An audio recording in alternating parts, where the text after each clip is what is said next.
Yeah, what's up, everyone?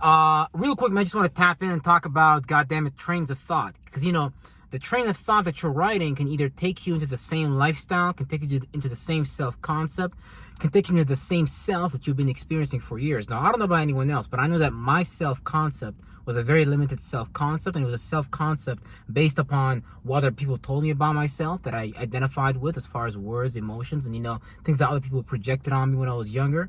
And, things like a lot of feelings that we can hold on to and visions and stuff like that, right? So we got to be really careful what trains of thought we are riding, because the train is heading somewhere, but you got to be able to see, like, God damn it, is my train of thought taking me to a mediocre life? Is my train of thought taking me towards what I truly want to experience, or is my train of thought taking me towards the same self that I've been experiencing for so many years that I've been trying to motherfucking get rid of, right? A lot of the times, you got to really catch those trains of thoughts before you go down those lanes, because a lot of the times, the mind is so good at, bringing you back to old ways of self-identifying to recreate that lifestyle, because your brain really doesn't want you, or let's just refer to it as the mind, right? The mind really doesn't want you to create anything new as far as an experience. The mind likes to be more so, comfortable. The mind likes to be around what's familiar. The mind doesn't like the unknown, right? But a lot of the times that's the case because the mind is not trained, to be comfortable within the unknown. A lot of the times it never gets comfortable. We just understand that this is the path to go. And when you begin to do it, you start to create a new life, because you can never really create a new life unless you actually begin to transform your thoughts and feelings, your thinking patterns, and what you do on a day-to-day basis and shit like that, right? So you got to really pay attention, and you really got to be careful. What train of thought are you riding? When you woke up this morning, there was a train of thought that your mind was on. There was a sequence of thoughts and feelings that your mind was firing off, and it was building like an esoteric building, and it's like a railroad. It's taking you to a place, and you want to be careful of that, because you want to make sure that your mind is programmed. You want to make sure that you're taking control of the programming on your mind, so your mind can kind of like start to spark off sequences towards where you actually need to go. Not necessarily there's a place that you need to go to, but to create a lifestyle where we are actually experiencing a new reality, we're going to have to begin to think, do, feel, and see things like we've never done before. And that's how we start to create that train of thought that can lead us into places that we actually want to experience and stuff like that, right? And a lot of the times, we might not even need to do that. A lot of the times, we may just need to really just sit back with ourselves and just sit back in the space of nothingness and just practice like some degree of clairvoyance. Because really, like, we don't truly know when and where things are going to happen. All we could really truly know is just be open and just have a good state of being and really just observe things from a place that is actually exuding abundance and bliss, right? So when you look at, for example, some people have certain trains of thought like, man, fuck my life, I'm so stressed, I hate this world, blah, blah. And there's nothing wrong with none of these things, right? But we just want to, these are energies we're sparking. And as much as possible, the energies that you're sparking, you want to make sure that that current that you're constantly sparking is something that's taking you towards your direction or your goal or whatever it is. So, if you're trying to be an artist, trying to be a content creator, whatever it is that you want to do in your own life, you want to make sure that you're creating a space that can be harmonious for that, so you can actually have an awareness that's open enough, and it says yes to you by you saying yes to yourself, for you to actually experience the things that you want to experience. Because a lot of the times, the thoughts and feelings that we be sparking off be just limiting things. So you could be walking around in your environment, fuck this world, I hate myself, blah, blah, blah, blah. Basically, allowing your mind to run rampant based on past programming, based on past experiences, based on past reference points. A lot of times the mind likes to use past reference point for its current present, although a lot of the reference points that we use could just be things that we have experienced from our childhood and our upbringing.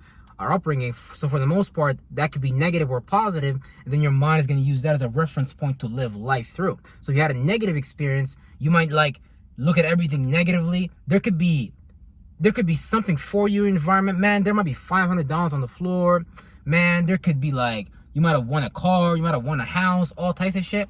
But you might literally not see that. You might literally not observe that. The trees might be so beautiful around you. The females around you might be so beautiful and all types of shit. You know what I'm saying? It's just all types of shit that we miss as far as an observation, just based on what it really is. It just is something passing by, just like the wind passes by, the water passes by, all these things passes by. A lot of times we get stuck in these mental containers, and we don't really just learn to observe things from a a state of being that's just present now and allows us to motherfucking really just enjoy life in the present moment and shit like that. A lot of times we'd be living life in the past moment. We'd be living life in the future moment.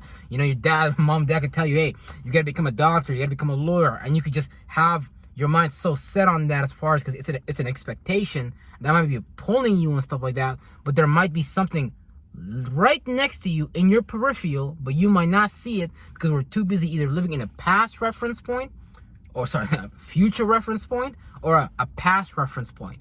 Ideally, we want to live in the present moment. We want to be in a good state of being. We want to not vibrate well and shit like that by just engaging in our purpose, by having fun, by being children, by being open to the world, not being closed to the world. Because a lot of the times, you know, we build these mental firmaments on top of us that don't really allow us to actually experience things openly enough so we can actually receive like life. A lot of times we'll be just receiving our limited perception, or we'll be wondering why we're manifesting the things that we're manifesting. You could be manifesting certain groups of friends. You could be manifesting, you know, certain opportunities, just whatever it is that you're experiencing on the day-to-day basis. A lot of times these things just be based on the trains of thought we are riding, right? And if we just learn to just let go of those trains of thought, allow those things to die, and it's going to take some practice, especially when it comes to practicing clairvoyance, practicing the space of nothingness, being comfortable with, you know, being open to nothing from the perspective of like just having no thoughts and feelings on your mind and just having blackness type shit, so you can just be more open. That's what clairvoyance is. It allows you to be more open and stuff like that. When you're more open, you can really just observe life for what it is, something that's just passing by you, and you know, you're just willing to you're more open to experience and stuff like that. Because subconsciously, it's like we would have just trained our mind to motherfucking be open to things, to not expect anything, to not really want anything, to not need anything. And when you're in that space, you can have everything, right? Because a lot of the times we say like, man, there's probably times in your life when you're like, man, you know what? I'm looking for something. I really need this. And then you might not find it. But there might be other times in your life where you're like, God damn it, I don't need this. And then you find it right away, right? So it's so crazy how when we really want something, we don't get it. When we don't really want something, we kind of get it. But it's just really just being open, and you're not really expecting anything, and just being in a state. Because really, all these are just expectations. Set us up for just like misplaced dependencies. It sets us up for, you know, just downfalls and all types of shit, because we constantly think and feel like something's supposed to come in our lives and shit like that, right? So yeah, be careful what types of train of thought you're writing. Because a lot of these things could be taking us back into future reference points, past reference points and shit like that. So we just want to make sure as much as possible that we're open and we're not being deceived by our mind, because it's our very programming is what's going to bring about our downfall a lot of the times. It's our programming that's going to limit our perception of what is possible, and we're just going to sit there and be like, God damn it, I'm tired of my life. I don't know why I keep experiencing this again and again and again. Because yeah, a lot of people be creating trains of thoughts, and they be getting so heavy, so dense, to the point that that's the only way they see that they can live life. They're not open. They're not being godly. They don't have all possibilities. They're just trying to play out this one small possibility, but it's really because of a train of thought that they're constantly writing. So that's why a lot of things like meditation can become helpful. A lot of the times, you know, these different things can become helpful and shit like that, but it's all just based upon us being attached to certain thoughts and feelings that we spark. And the moment we just detach ourselves from these things, we can start to actually build in the thoughts and feelings that we do want to spark and shit like that. Because it gets deep, man. Because like, you're literally a thought and a feeling. If you know what you're doing, like at the right moment, you can go forward, backward, left, right. Like, your mind really is a computer. Your mind really is a black box. And you know, a black box is a term in computer science, and whatever you put in your mind, you're going to get out. So whatever you put in, you're going to get out. So now imagine you're putting in a train of thought, as far as a thought and feeling sequence, A and B's, zeros and ones, that's not actually benefiting you. So what you're putting in is exactly what you're getting out of your life and stuff like that. So you got to learn to put in something new. But it starts with this process of, you know, letting go of these trains of thoughts slowly and surely. And, you know, it's kind of like, imagine a long train with multiple different compartments and stuff like that. As you go forward in your journey and stuff like that, you begin to detach from those compartments. It's like one compartment gone on the train track towards where you're going, your goal. The second compartment is gone, it's detaching. The third compartment is gone, it's detaching. And then, you know, now you're this one unit, and now you're more free. You're more lighter to experience. And now, you know, you're taking your train around the world, mentally speaking. You're collecting thoughts and feelings that you actually want to experience. You're resonating with states of being that actually take you to that place of being, that place. Because, you know, once you're in a state of being, that's exactly what's going to manifest the people, places, and things that you're at. Because it's really just all about energy and stuff like that, right?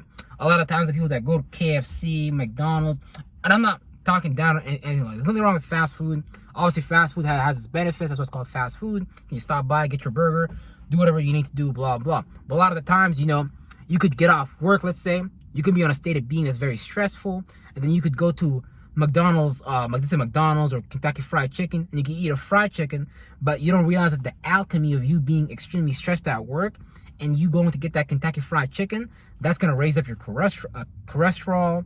But if you're really an observer, you really know what you're doing, you can just probably like alkalinize that in a way. Because it's really more so about the thought and the feeling and the state of being you're in, rather than what you're eating. But I'm just giving you an example to show you that, you know, people kind of go to places just based on their state of being. So that's why I said people get off work, they go get fast food. So it's just a lot of these things be based upon our state of being, but we don't necessarily just be taking the time to, you know, view these things for what they are. You know what I'm saying? Because the world keeps you busy on purpose. They got you busy in politics. Hey, vote for the next person. Hey, we got this war here, Ukraine and Russia. Hey, do this. Hey, do that. They constantly keep you busy. Hey, go to elementary, obviously Presbyterian elementary school, the middle school, and you got fucking whatever, high school, and you got college, university, you got all these different steps that they made up for you already. Oh, then you got to work from your 20 to your 50 or 60, and then retire, and then life can start. And then by that time, you're too old, or you're too sick, or you already died within their system. So it's like they really just keep your mind busy on this hamster wheel, so you don't figure out the whole reincarnation cycle, the reincarnation wheel that we're in. Because as long as they can keep you a slave, as long as they can understand your psychology, as long as they can give you some form of convenience,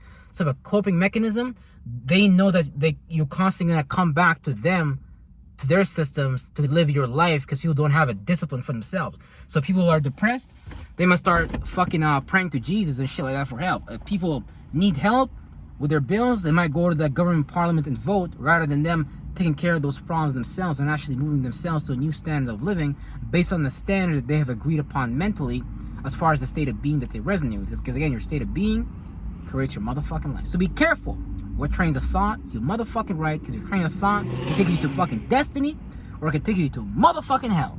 Real fucking stuff. Peace out, everybody.